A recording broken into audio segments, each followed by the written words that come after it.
Sin más, voy a presentaros a la ponente y para no perder ya mucho tiempo y que sea esto animado. La ponente tiene un currículum súper extenso, voy a resumirlo un poco con algunas pinceladas que ya me mandó. Yo también soy de francés, así que perdonadme si tengo alguna pronunciación así un poco rara. Es Claudia Valli, nos va a hablar en esta primera mesa de la importancia de la seguridad del paciente y del proyecto europeo SafeFast, o como se diga eso, que no sé cómo se dice. Claudia es Project Manager del proyecto SafeFast e investigadora de la Fundación Avedis Donabedian, con más de 10 años de experiencia en iniciativas basadas en evidencia para apoyar la toma de decisiones en el ámbito clínico y en la salud pública. Es licenciada en Biología, máster en Nutrición y Salud Epidemiológica y Salud Pública y doctora en Metodología de la Investigación Médica y de Salud Pública. Su especialidad se centra en el diseño e implementación de enfoques metodológicos para la recogida y síntesis de datos procedentes tanto de la literatura científica como de la Real World Data, incluyendo historias clínicas hospitalarias, resultados reportados por pacientes y herramientas digitales, con el fin de informar guías clínicas y marcos de aseguramiento de la calidad. En los últimos años, su trabajo se ha focalizado principalmente en iniciativas de mejora de la calidad, con especial énfasis en la seguridad del paciente, en el ámbito perioperatorio y en el desarrollo de indicadores de calidad para apoyar esquemas de garantía de calidad de la atención al cáncer a nivel europeo. Y con esto yo creo que, bueno, tiene muchísima más currículum, pero bueno, creo que estamos ansiosos por escuchar esta ponencia, con esta experiencia que tienes. Adelante. Muchísimas gracias por la introducción y creo que ya no hace falta que me presente y yo también pido disculpas si la pronunciación no siempre será correcta, soy italiana, por lo tanto creo que algunos fallos podrán pasar. Y nada, sin seguir en la presentación, yo sí soy investigadora y project manager del proyecto SafeFast. Os contaré un poco de cómo estamos coordinando este proyecto desde la Fundación Avedis Donabedian de Barcelona, intentando un poco contextualizar los conceptos de seguridad del paciente y calidad de la atención. Desde la Fundación, una pequeña paréntesis de lo que hacemos. Nosotros llevamos, digamos, 3 ramas de trabajos.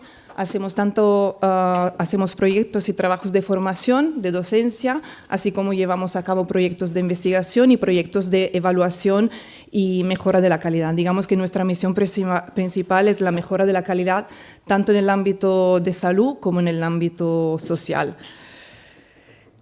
A lo largo de la presentación intentaré tocar entonces estos conceptos: seguridad del paciente, calidad de la atención, que son 2 conceptos que conviven, y cómo hemos podido concretizar y contextualizar estos 2 conceptos tan importantes dentro de un proyecto europeo de SafeFast. Empezando con el principio más básico, quizás más antiguo, que un poco se ha adelantado en la introducción de la jornada de hoy, la seguridad del paciente es lo más básico en cualquier servicio de atención de salud y, ante de todo, es no hacer daño. Y muchas organizaciones y fundaciones a lo largo del tiempo podemos decir que han proporcionado diferentes definiciones de lo que es la seguridad del paciente, pero de forma muy sencilla y concreta podemos decir que la seguridad del paciente se define como la ausencia de daños prevenibles. Y si le damos una mirada en el contexto asistencial más amplio, lo podríamos definir como un conjunto de actividades organizadas que permiten establecer un sistema o un proceso para, por un lado, reducir los riesgos y, por otro lado, prevenir los daños. Y por lo tanto podemos ver que desde esta mirada del contexto asistencial no podemos hablar de seguridad del paciente sin hablar de calidad de la atención asistencial. Y por lo tanto seguridad del paciente es una dimensión de la calidad asistencial y debería ser un objetivo transversal considerado a lo largo de toda la asistencia. Por lo tanto, así, hablando de calidad de la atención, según lo Institute of Medicine, define la calidad de la atención según 6 dimensiones o 6 aspectos principales. Para poder tener una atención de buena calidad, la atención debe ser eficaz, proporcionando servicios basados en la evidencia a quien los necesitan. Por otro lado, debería ser centrada en la persona, ajustarse a las preferencias y necesidades individuales, oportuna, reduciendo los tiempos de espera y de demoras, segura, no causar daño a quien se atiende, eficiente, optimizando recursos y evitando desperdicios, y equitativas. La atención no debe variar por edad, género, raza u otras condiciones. Y así que, volviendo al concepto de seguridad del paciente, si miramos lo que reporta la evidencia y la literatura, hay un informe de la Unión Europea del 2016 que vemos como los eventos adversos en la atención sanitaria afectan entre el 4 y el 17% de los pacientes y se podrían considerar responsables de aproximadamente 21.000 millones de euros en costes directos. Por lo tanto, aquí vemos también el impacto económico de una falta de seguridad de pacientes o una alta prevalencia de eventos adversos. Y si le damos una mirada en el ámbito quirúrgico, vemos cómo los eventos adversos relacionados con la cirugía sean uno de los tipos más comunes descritos en la literatura. Aquí os reporto una revisión del 2018, que quizás no es lo más reciente, pero es bastante representativa. Es una revisión que incluye 25 estudios realizados en 27 países de 6 continentes, donde los eventos adversos relacionados con la cirugía son los más frecuentes y además entre el 34 y 83% de estos eventos adversos reportados se consideraron prevenibles. Por lo tanto, aquí también vemos un poco el impacto de salud del sistema sanitario, de cuánto sea importante. Y también aquí os reporto otro ejemplo de estudio de Panjotti 2017, donde reporta que en el ámbito quirúrgico y los cuidados intensivos tienen la prevalencia agrupada más alta de daño prevenible al paciente. Así que hemos visto un poco, ¿no?, el impacto económico que tiene la prevalencia de eventos adversos, los eventos adversos de cómo son prevalentes y son los más frecuentes en el ámbito quirúrgico, y entonces ahora nos preguntaríamos, bueno, ¿qué deberíamos hacer para prevenir la incidencia y la prevalencia de estos eventos adversos? Y aquí también tenemos evidencia, que ha sido un poco, ¿no?, nuestro antecedente, justificación del proyecto SAFES, donde reporta que la adopción de prácticas basadas en la evidencia puede mejorar los resultados de seguridad de la atención quirúrgica, y entre los cuales hay otra publicación, que es una revisión sistemática, que reportan cómo la comunicación entre profesionales, la utilización de un checklist, de un listado de verificación, trabajo en equipo, sean beneficiosos y con un potencial de mejora en los resultados clínicos de los pacientes. Y por último, también como ejemplo, hay un estudio de Holanda que incluye un 25.000 pico de pacientes que se sometieron a cirugía, donde reporta cómo la tasa de mortalidad se haya reducido por un incremento en la adherencia de las recomendaciones de práctica segura. Entonces aquí vemos cómo la adopción de prácticas seguras puedan reducir los eventos adversos y mejorar entonces la salud y la seguridad de los pacientes. Y por último, entonces, nos preguntaríamos, ¿cómo podríamos hacer para que se haya una adopción más alta de estas prácticas seguras? Hay diferentes estrategias, y una de las cuales es un modelo colaborativo. Modelo colaborativo es una metodología de mejora de la calidad que promueve la mejora y el aprendizaje a gran escala mediante la colaboración entre diferentes organizaciones, entre diferentes profesionales que trabajan en un tema común y comparten un mismo objetivo. Entonces, para poder implementar un colaborativo, este tipo de estrategia de implementación, hacen falta 5 componentes principales, que también luego trataremos cuando hablaré más en lo específico del estudio del proyecto SAFES. Hace falta que se haya una meta compartida establecida, una teoría del cambio compartida, el cómo, una estrategia de medición compartida, un espacio de colaboración e intercambio de ideas entre las organizaciones y profesionales, y permitir un acompañamiento mediante mejora continua, incluyendo coaching. Y también desde la evidencia, desde la literatura, lo que hemos visto que el modelo colaborativo es una estrategia de implementación que se haya utilizado siempre y cuando las metas y los temas estaban claramente definidos, y también se reporta de cómo haya una alta variabilidad de la efectividad de la estrategia. Y el hecho que haya una alta variabilidad, esto viene del contexto de donde se implemente la intervención. Y por lo tanto aquí vemos cómo entra en juego la ciencia de la implementación, ¿no? De cómo sea importante tener en cuenta el contexto donde se implemente la intervención. Y por último, un poco para siempre en esta fase un poco más teórica y conceptual de la sesión, de la presentación, entonces, ¿qué es la ciencia de la implementación, no? La ciencia de la implementación es un estudio de métodos que promueve la adopción y la integración de prácticas, intervenciones y políticas basadas en la evidencia en un entorno de atención de salud. Y entonces la ciencia de la implementación se utiliza para poder comprender las condiciones y los factores que puedan promover o inhibir la adopción y la implementación de algunas prácticas. Y todos estos conceptos que he ido como explicando son conceptos que han fomentado y han ayudado en el diseño del estudio del SAFEST. Y así que entrando ahora un poco más en lo específico del proyecto SAFEST, con todos estos antecedentes, con todo lo que hemos visto que ha estado reportado en la literatura científica, hemos desarrollado este proyecto, un proyecto que empezó en junio 2022 y que se finalizará en mayo 2026, entonces queda poco, estamos en la recta final, digamos, con un objetivo. El objetivo era de mejorar y armonizar la seguridad del paciente en el periodo perioperatorio, mediante el establecimiento y implementación a través de un colaborativo, el modelo de colaborativo de implementación que comentaba antes, de prácticas seguras basadas en la evidencia. Y en concreto tenemos el objetivo, a ver los resultados que dirán, de aumentar la adopción de las prácticas seguras de un 15% y de reducir las complicaciones quirúrgicas de un 8%.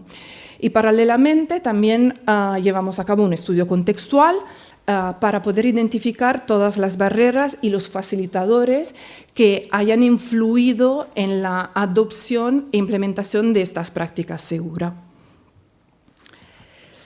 Entonces, el alcance del proyecto de SAFEST, muy ambicioso, tiene una trayectoria de atención perioperatoria completa y continua. Empieza antes y fuera del hospital, dentro del hospital antes la cirugía, durante la cirugía intraoperatoria en el hospital y postoperatoria en el hospital, hasta fuera del hospital postoperatorio. Entonces, un poco un alcance muy completo para dar una continuidad del cuidado a los pacientes y asegurar que la seguridad del paciente se tuviese en cuenta en todo el recorrido de atención. Y como decía al principio, desde la Fundación Avedis Donavedian, nosotros estamos coordinando este proyecto, pero no estamos solas. Es un proyecto con un consorcio de partners.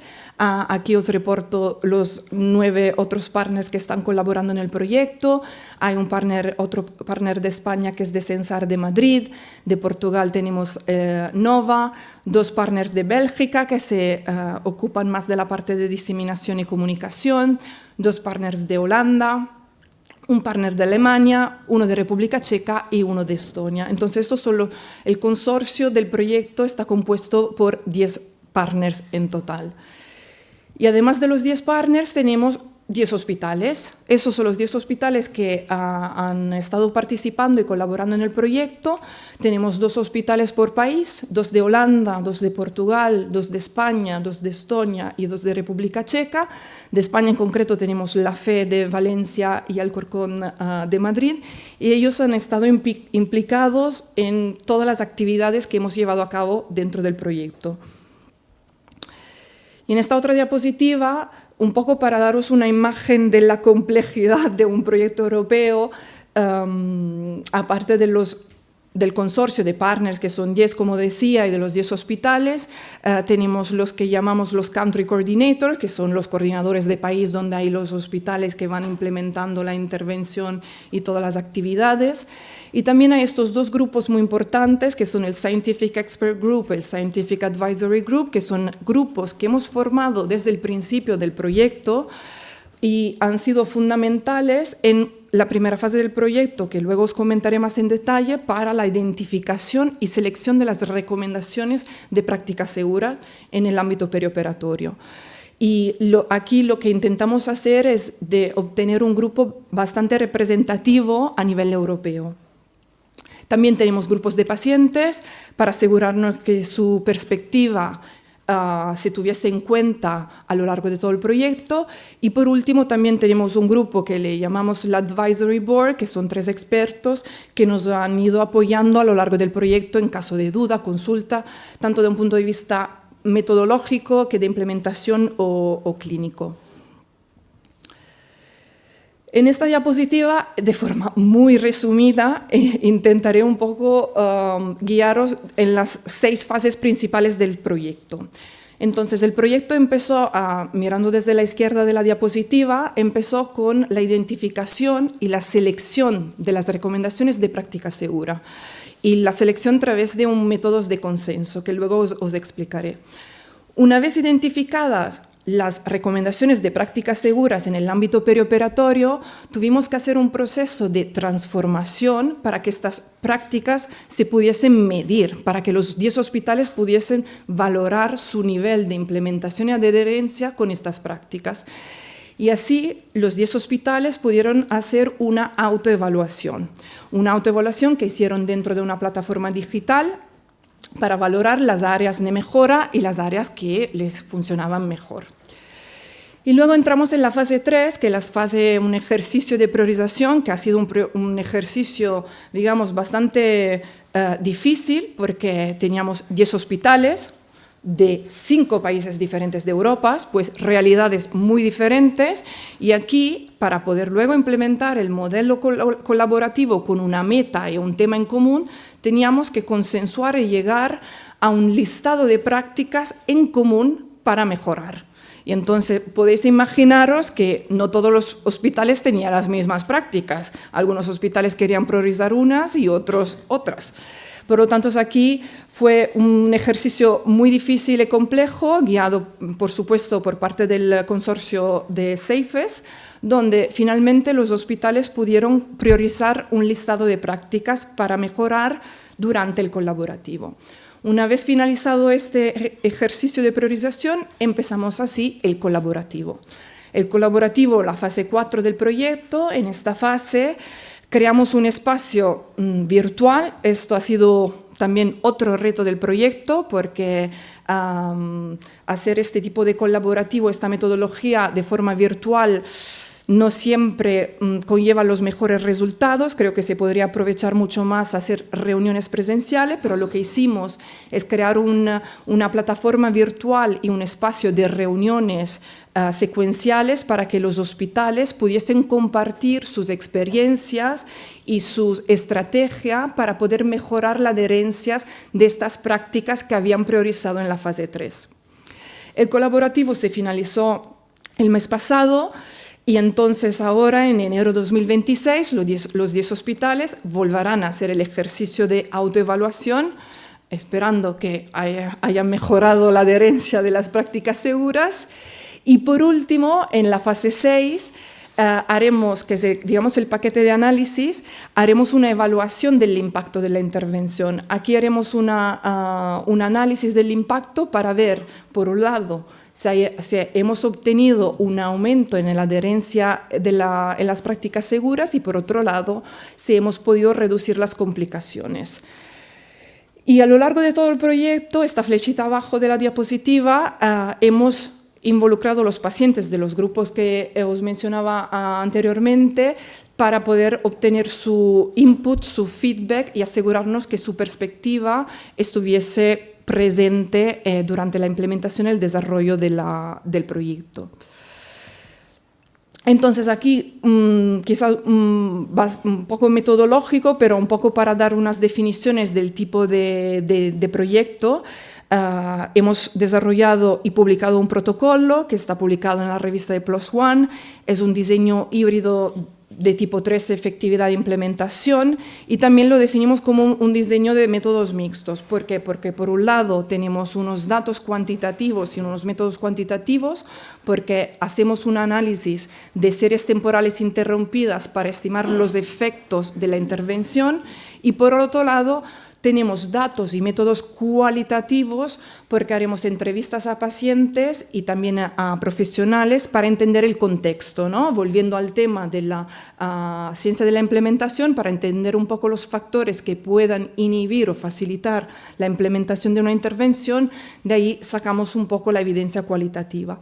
Por lo tanto, digamos, los resultados esperados de este proyecto, el resultado primario es la adherencia a las prácticas de seguridad del paciente. Por otro lado, tenemos la incidencia y la gravedad de las complicaciones quirúrgicas. También haremos una evaluación de PROMS y PREMS, de Patient Reported Outcomes and Patient Reported Experiences, y los factores contextuales. Y ahora entraré un poco explicando más en detalle las 6 fases que que resumía hace poco. Entonces, para la primera fase, que era la identificación y la selección de las prácticas seguras, ¿qué hicimos? Hicimos una revisión de la literatura, hicimos todo un trabajo de extracción y análisis, y luego con los grupos de expertos que os presenté inicialmente, hicimos un método Delphi de 2 rondas, donde podían votar las recomendaciones que consideraban más importantes y más factibles, y después se selecciona un listado final de recomendaciones a través de un proceso de consenso que fue presencial en Bruselas. Y solo para daros un poco una idea de los números, si miramos el cajetín en verde oscuro, desde la literatura identificamos 4.000 y picos recomendaciones de seguridad del paciente en ámbito perioperatorio. De estas 4.000 recomendaciones, según todo un trabajo de análisis y de evaluación, se presentaron al grupo de expertos, y en el proceso de Delphi se seleccionaron 104 recomendaciones. Y finalmente, con la conferencia de consenso final, se priorizaron 101 recomendaciones. Entonces, de este trabajo tenemos 2 publicaciones que ya están disponibles, donde podéis encontrar todas las recomendaciones identificadas y las que han sido priorizadas. Y un producto muy interesante, del cual estamos bastante orgullosos de este trabajo, que hemos transformado lo que es una publicación científica en un producto más digital y más amigable, que está disponible en línea, donde hemos podido agrupar todas las recomendaciones según unas áreas de seguridad del paciente, y se puede navegar en este Patient Safety Compass y visualizar todas aquellas recomendaciones que han sido priorizadas, ver la fuente de evidencia que da soporte a la recomendación, y consultar también la valoración de los expertos que han hecho la priorización en el proyecto de SAFEST. Aquí también tenéis el código QR desde el cual podéis acceder a la publicación, y entiendo también a la Patient Safety Compass, pues si no, igualmente os podré pasar el enlace después. En esta primera fase, aparte de la identificación y la priorización de las recomendaciones, también lo que hicimos fue identificar y priorizar un conjunto de medidas básicas o un conjunto de resultados básicos, que en inglés sería el Core Outcome Set, que se refiere a un conjunto estandarizado de resultados acordados que se debe medir e informar como mínimo en todos los ensayos clínicos en áreas específicas de salud o a la atención de salud. Y siguiendo un poco la metodología del COMET, hicimos este trabajo, y de forma paralela y parecida a lo que hicimos para la identificación y priorización de las recomendaciones, hicimos una revisión de la literatura, identificamos todos aquellos indicadores o medidas de seguridad de la atención perioperatoria, y según el método Delphi y un consenso final, finalmente se priorizaron unos 88 indicadores, tanto indicadores de estructura, indicadores de proceso y indicadores de resultados. Y de esto también tenemos una publicación con todos los indicadores que han sido priorizados por el grupo de expertos. Y entonces, finalizada esta fase 1, entramos en la fase 2, que es la fase de la autoevaluación. En esta fase es cuando, una vez identificadas las recomendaciones, las transformamos a estándares medibles para que los 10 hospitales se pudiesen evaluar y ver las áreas o estándares que funcionaban mejor, que estaban más implementados de otros. Y en este proceso los 10 hospitales participaron bastante en la revisión para asegurarnos que la transformación de recomendaciones a estándares no hubiese perdido ningún tipo de sustancia o significado clínico. Todos los estándares, un poco parecido al Safest Compass que os enseñé, son agrupados en estas 13 áreas. Tenemos estándares que hacen referencia a la gestión de la seguridad y la calidad, estándares que hacen referencia a recursos humanos, a comunicación, información al paciente, etc. Tenemos 13 áreas en total. Hemos desarrollado una plataforma digital. En esta plataforma digital es donde está todo el listado de estándares, donde los hospitales se pueden evaluar. Y dentro de esta plataforma digital, aquí podemos ver a la izquierda un poco la estructura del estándar que se debe evaluar según una escala de 0 a 10, 0 que no está implementado, 5 está parcialmente implementado y 10 está implementado por completo. Y a la derecha vemos unas gráficas que también proporciona la plataforma, donde se pueden ver los resultados por todas las áreas, donde están agrupados los estándares, comparados además a la media de todos los otros hospitales que están participando en la iniciativa. Y entonces, también arriba vemos unos números que desde las 101 prácticas recomendadas o las recomendaciones priorizadas, las hemos transformadas a 104 estándares y 154 elementos medibles.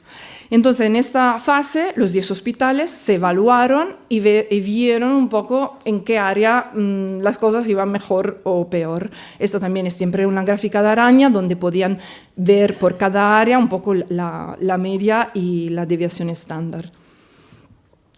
Y entonces, una vez finalizada este ejercicio de autoevaluación, hicimos el ejercicio muy difícil de priorizar todas aquellas áreas y estándares en común a los 10 hospitales, y siempre con el apoyo del equipo Safest. Y el resultado de este ejercicio ha sido la priorización de lo que llamamos un common bundle o un conjunto de prioridades, donde incluye 6 áreas en la trayectoria del paciente y que cada área obviamente tiene unos estándares adjuntos.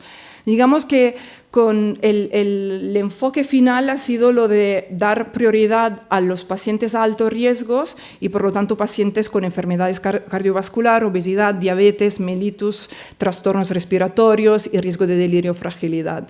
Y aquí tenemos 6 cajetines abajo de las diapositivas donde se han priorizado estándares que pudiesen cubrir toda la trayectoria.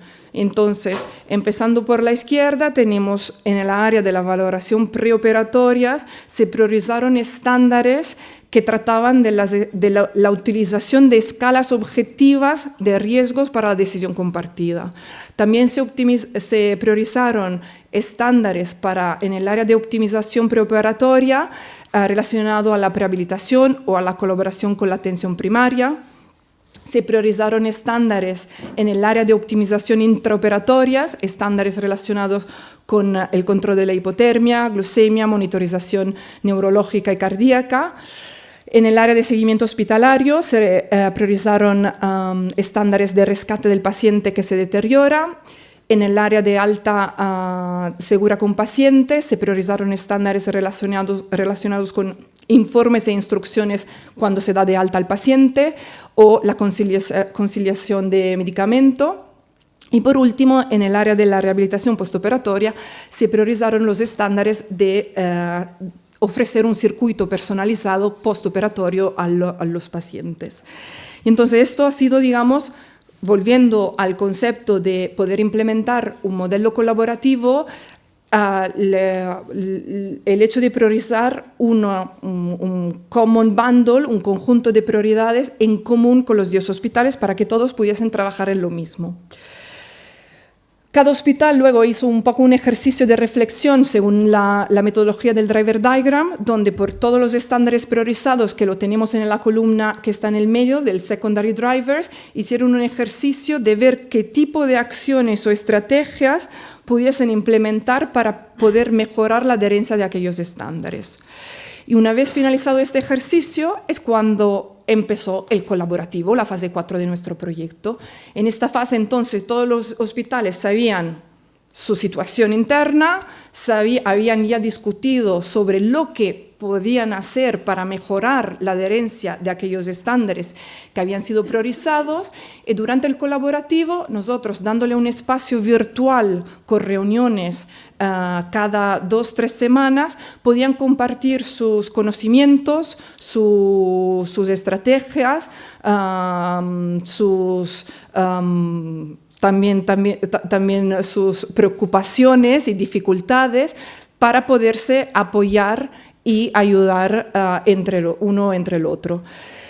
El colaborativo se finalizó el mes pasado y digamos que un poco la desventaja ha sido que ha sido todo virtual. Tuvimos la oportunidad de poder hacer una reunión y una actividad presencial y creo que es una actividad que fue muy, muy bien y que gustó mucho a todos los hospitales, porque ahí es cuando de verdad se puede ver cómo está funcionando otro hospital y cómo se podría entonces implementar aquella práctica o estrategia dentro de tu propio hospital. Pero en resumen yo creo que también ha sido un espacio donde todos los hospitales han podido aprovechar de los conocimientos de los demás. Todos los conocimientos también se han podido traspasar dentro de la plataforma, protocolos que han utilizado unos hospitales y otros. Hemos hecho un trabajo de traducción infinito para traducir del estonio al castellano, del castellano al holandés, para que todos pudiesen sentirse involucrados y informados. Y entonces ahora, finalizada el colaborativo, en enero de 2026, los 10 hospitales volverán a hacer esta autoevaluación para ver un poco en qué han cambiado sus puntuaciones.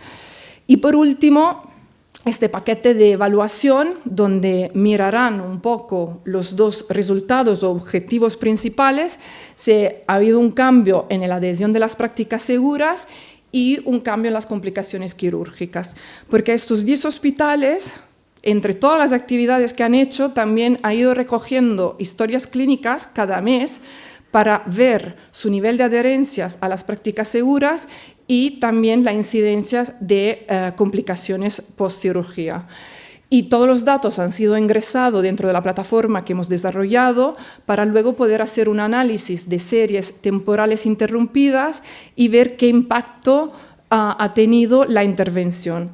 En esta gráfica que os enseñaré mejor en esta otra diapositiva son resultados preliminares, pero aquí tenemos los resultados de la adherencia a lo que es el Common Bundle o las prioridades que han priorizado los 10 hospitales. La intervención del colaborativo empezó en mayo 2024 y ya podemos ver que a partir de, si no me equivoco, de octubre 2024, todos los resultados o la adherencia está arriba de la media. Es decir, que en teoría el impacto del colaborativo ha sido positivo y beneficioso con respecto a estos estándares que han sido priorizados. No tengo aquí la gráfica de las complicaciones porque todavía estamos en fase de análisis y de recogida de datos, pero una gráfica similar la tendremos también para las complicaciones quirúrgicas. También comentar que cuando os presenté un poco los resultados previstos, hablaba de PROMs y PREMs, de Patient Reported Outcomes y Patient Reported Experiences, porque también desarrollamos una app de móvil para que los pacientes dentro de los 10 hospitales pudiesen reportar sus propias experiencias. Y haremos un análisis de esto también para ver si efectivamente la intervención ha tenido un impacto en las experiencias de los pacientes. Desarrollamos también un vídeo que está disponible en YouTube, está en siete idiomas, un poco para empoderar a los pacientes en sentirse seguro, en hacer preguntas antes de someterse a una cirugía. Y ahora casi, no sé cuánto tiempo me queda, yo tengo... 10 minutos. 10 minutos. 10 minutos, ok. Pensaba 3, he pensado hoy. 10 minutos puedo. Entonces, ahora un poco os comentaré lo que es la fase abierta del proyecto, que es una parte del proyecto que hemos abierto a todos los hospitales fuera del consorcio.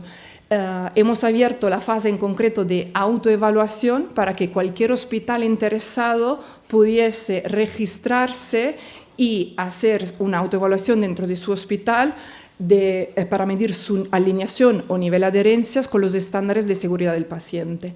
Y esto significa que los hospitales tendrán acceso a la plataforma, a las gráficas, a todas las herramientas, al material formativo que hemos desarrollado y se podrán comparar en la sección de benchmarking entre los otros centros y hospitales que están dentro de la iniciativa.